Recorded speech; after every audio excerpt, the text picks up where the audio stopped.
오늘 주신 하나님의 말씀은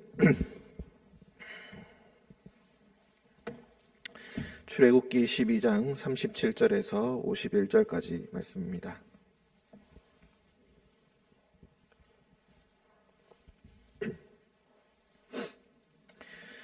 출애굽기 12장 37절에서 51절까지 말씀 교독으로 읽고 우리 51절을 함께 읽도록 하겠습니다.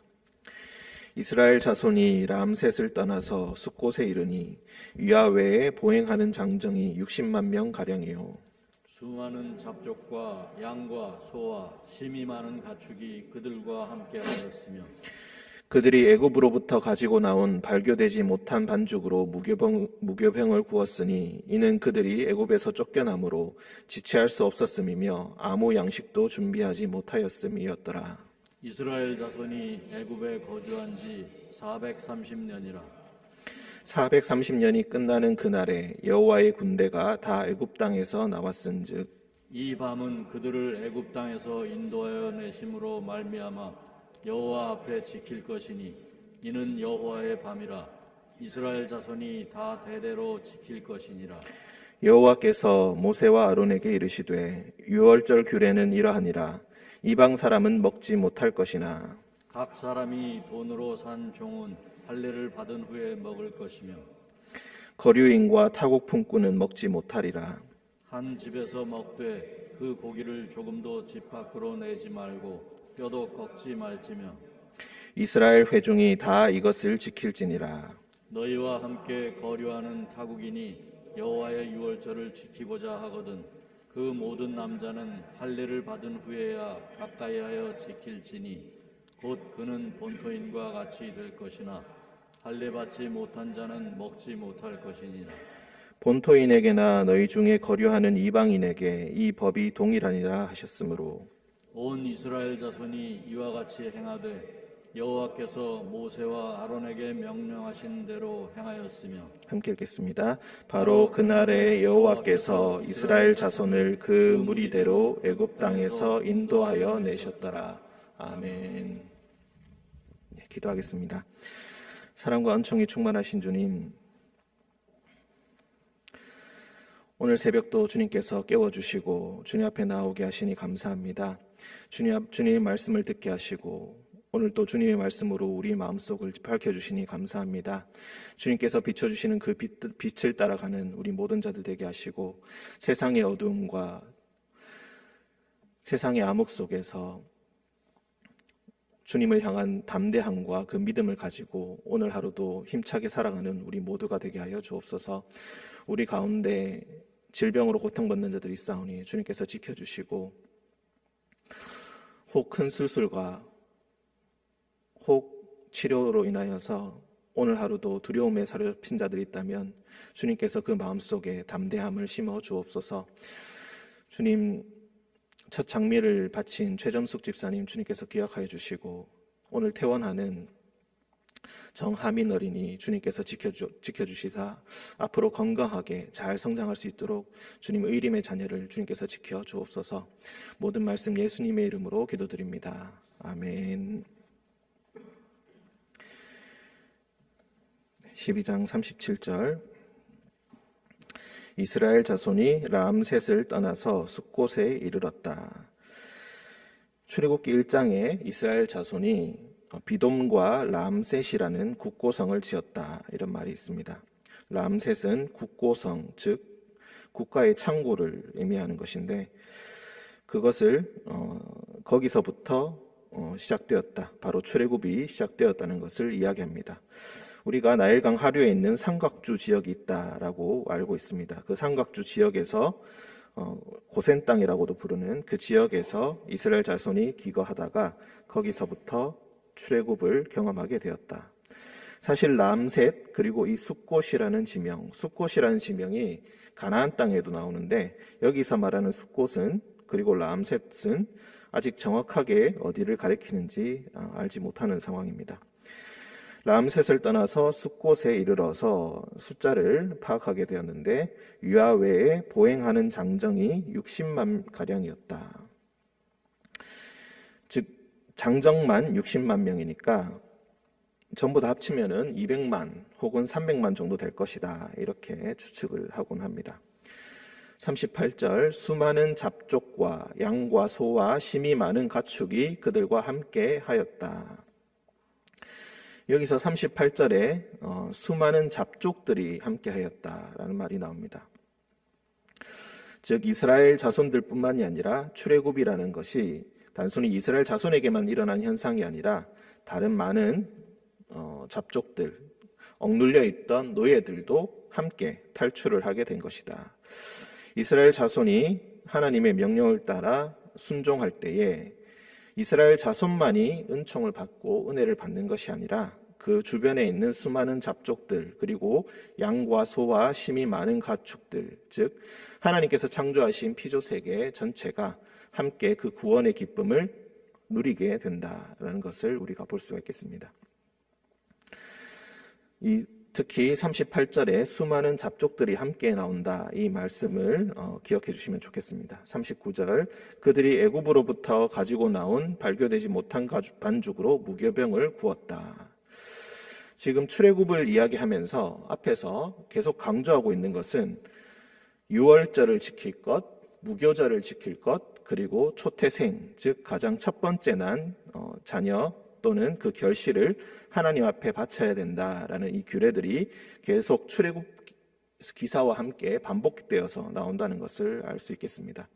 그 무교절을 지키는 이유가 무엇인가? 그들이 급하게 나오느라고 음식을 제대로 준비하지 못하였다. 그래서 미처 누룩을 넣지 못하고 충분히 성숙시키지 못한 상태에서 급하게 무교병을 구워서 먹게 되었다.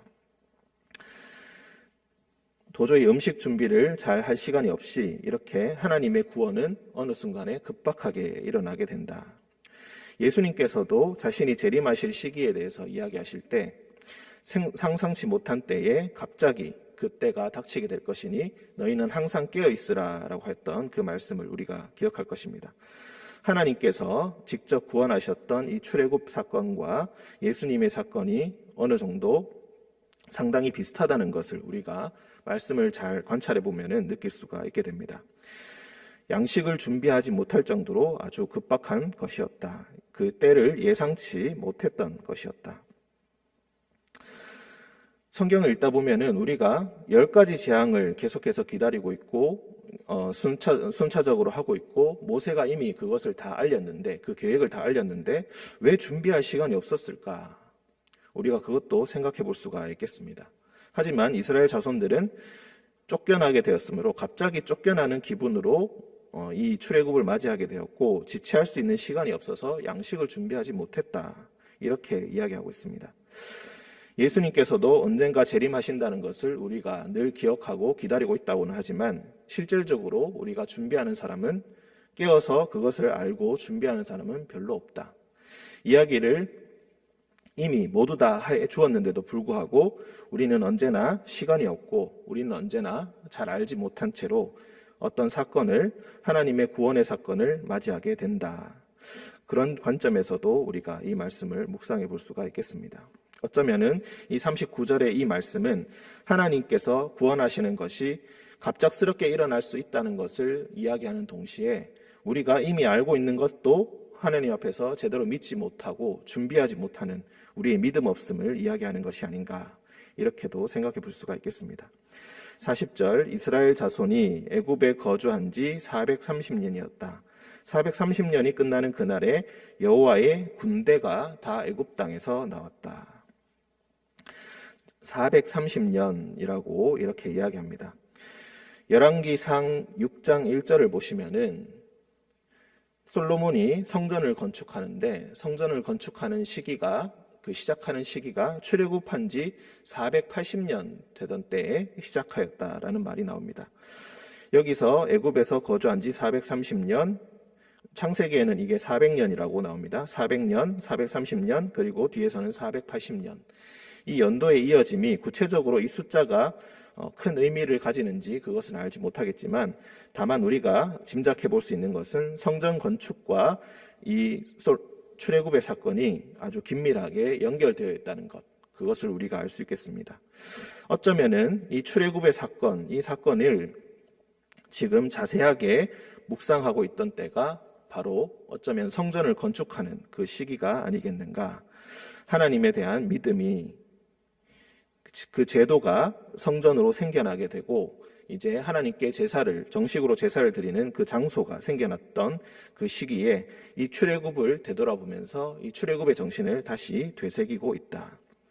하나님께서 유월절과 무교절과 초태생의 규례를 계속해서 반복하여서 강조하시는 이유가 바로 이 성전을 건축하고 있고 성전을 마주대한 솔로몬의 모든 백성들에게 하시는 하나님의 말씀이 아닌가, 이렇게도 생각을 하고 있습니다. 430년이 끝나는 그날에 여호와의 군대가 다 애굽 땅에서 나왔다.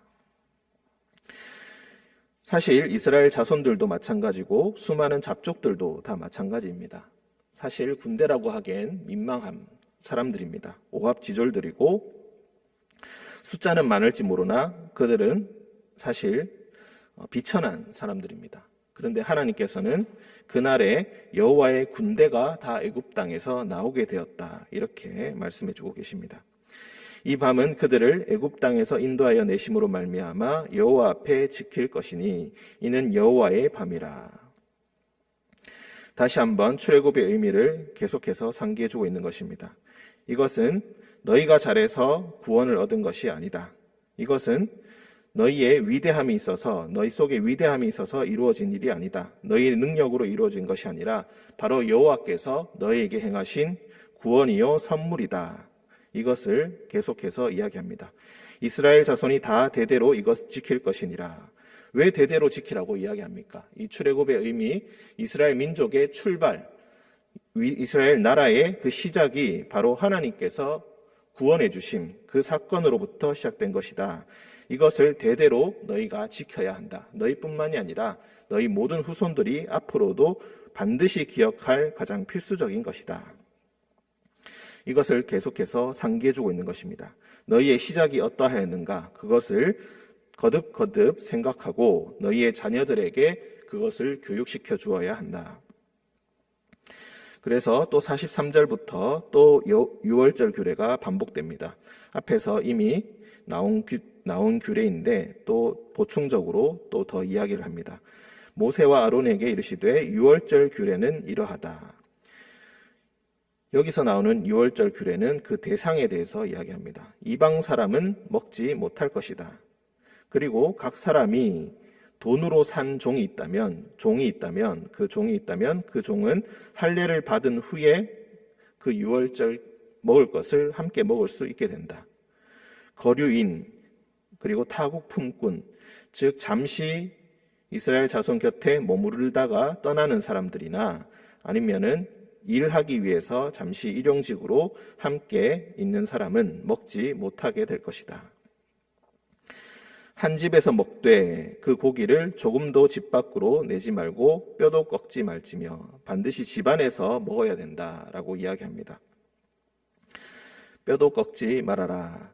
이 뼈를 꺾지 않는다. 즉 이 유월절 양을, 어린 양을 먹을 때에 집 밖으로 내지 말고 뼈도 꺾지 말아라 라는 이 말씀을 요한복음 19장에 가서 이것이 예수님께 실현되었다라는 말씀이 나옵니다. 병사들이 십자가 밑에서 시체를 확인할 때 예수님 양옆에 달렸던 그 자들은 다리뼈를 꺾어서 그 죽음을 확인하는데 예수님께 이르러서는 그 죽음이 확실한 것을 보고 다리뼈를 꺾지 않았다. 그런데 그 사소한 행동에서도 바로 그 뼈를 꺾지 않는다는, 유월절 어린 양의 뼈는 꺾지 않는다, 뼈를 꺾지 않는다는 이 말씀이 지켜진 것이다 라고 요한복음에서 이야기하고 있습니다. 요한복음에서는 예수님을 바로 그 유월절 어린 양으로 생각하고 있는 것입니다. 예수님께서 유월절 어린 양이라는 것은 그 유월절 어린 양을 통하여서 하나님의 구원이 우리에게 임하시게 되었다라는 것을 의미합니다. 처음에 이스라엘 민족들에게 해방을 주시고 민족을 만들게 하시고 나라를 만들게 하시고 성전을 만들게 하시고 나라를 크게 부강하게 하셨던 바로 그 하나님께서 예수님을 우리에게 보내주셨고 예수 그리스도의 유월절 어린 양 그 사건을 통하여서 우리에게 구원을 주셨다. 47절 이스라엘 회중이 다 이것을 지킬지니라. 너희가 함께 거류하는 타국인이 여호와의 유월절을 지키고자 하거든 그 모든 남자는 할례를 받은 후에야 가까이하여 지킬지니 곧 그는 본토인과 같이 될 것이나 할례 받지 못한 자는 먹지 못할 것이니라. 본토인에게나 너희 중에 거류하는 이방인에게 이 법이 동일하니라 하셨다. 즉, 이 48절과 49절을 통하여서 이야기하고 있는 것은 무엇입니까? 이 민족 가운데 들어올 수 있는 것, 이스라엘 족속으로 들어올 수 있는 것은 할례를 받으면 된다는 것입니다. 그 사람의 출신이나 그런 것들을 따지지 않고 유월절 규례를 지키고자 한다면은 여호와의 구원을 인정하고 함께 그것을 기억하고자 하는 자는 언제든지 할례를 받고 그 가운데 들어올 수 있게 된다. 앞서 38절에 수많은 잡족들이 함께했다라는 이 말씀을 우리가 기억할 것입니다. 우리가 이스라엘 민족들이 이 유월절 규례를 지키는 것은 그 민족의 큰 행사이고 그렇기 때문에 나와 타인을 구분하는 가장 중요한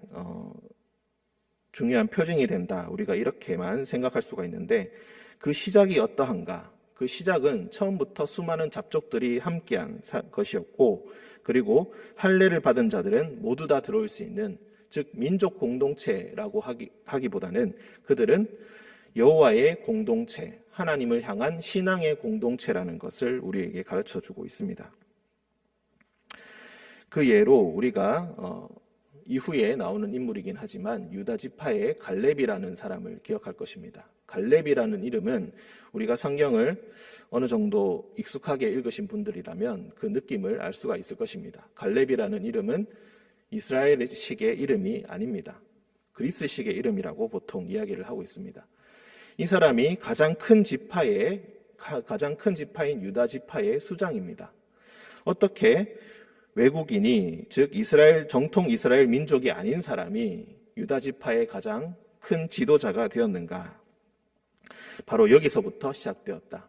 하나님을 기억하고 하나님을 믿기로 결정하는 이 사람이 이스라엘 족속 가운데로 들어오게 되었고 하나님에 향한 믿음을 가지고자 한 사람은 누구나 차별 없이 그 가운데 활동할 수 있게 되었고 그 사람을 받아들이게 되었다라는 것입니다. 이스라엘 민족은 처음부터 개방적인 공동체였고 함께 신앙을 공유하는 신앙의 공동체였다. 그러니 이것을 기억하여라. 우리가 앞서 480년이 지나서 솔로몬의 성전 건축에 대해서 이야기했습니다. 이제 나라가 커지고 이제 우리가 더 커지게 되었습니다. 우리가 이제 더욱더 큰 민족이 되었고 부강한 나라가 되었습니다.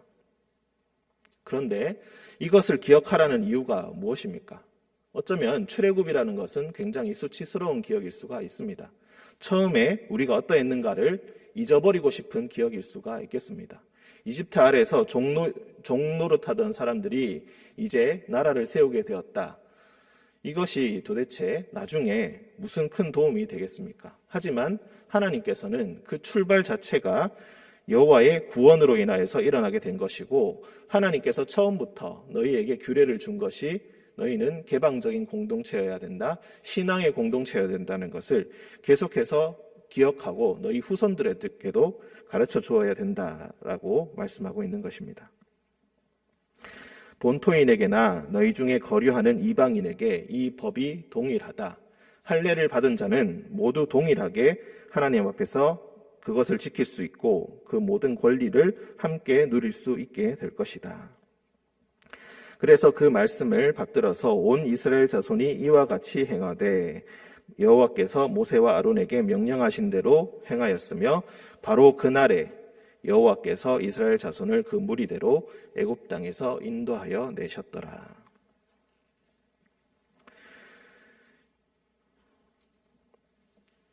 이 말씀은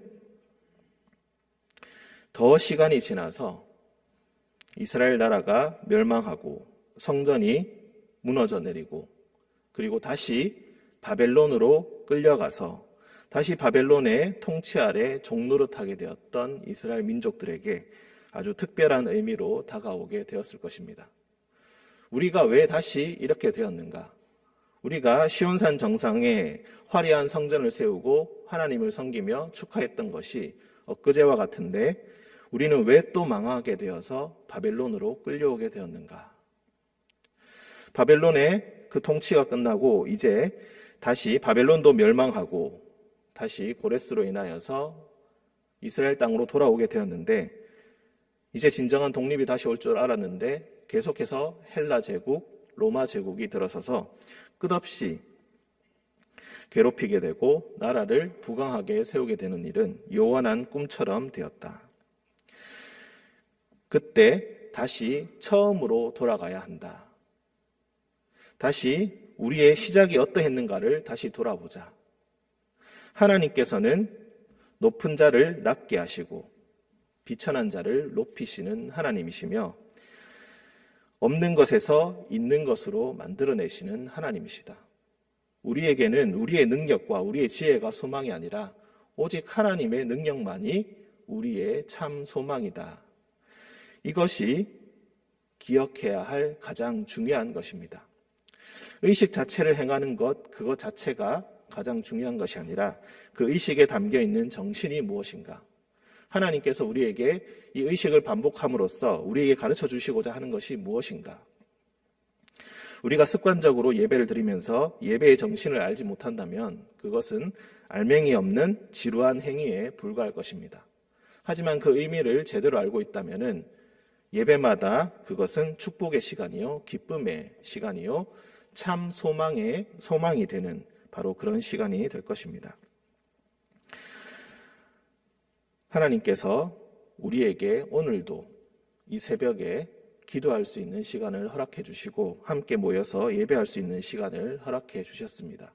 이 시간의 의미가 헛되이 흘러가는 것이 아니라 하나님께서 우리에게 말씀하시고자 했던 그 처음, 우리에게 주시고자 했던 그 구원의 의미에 대한 그 처음을 다시 기억하고 어떻게 살아가야 할지 하나님 앞에서 전부 다 다시 생각하라고 우리에게 시간마다 요구하고 계십니다. 이 요구에 응답하는 오늘 하루 주님의 이 말씀에 충실히 응답하는 우리 모든 성도님 되시기를 간절히 축원드립니다. 함께 기도하겠습니다. 사랑과 은총의 주님, 6월절 규례들을 기억합니다. 하나님의 구원이 우리에게 임하였을 때에 우리의 주변이 함께 축복을 받고 함께 은총을 누림을 봅니다.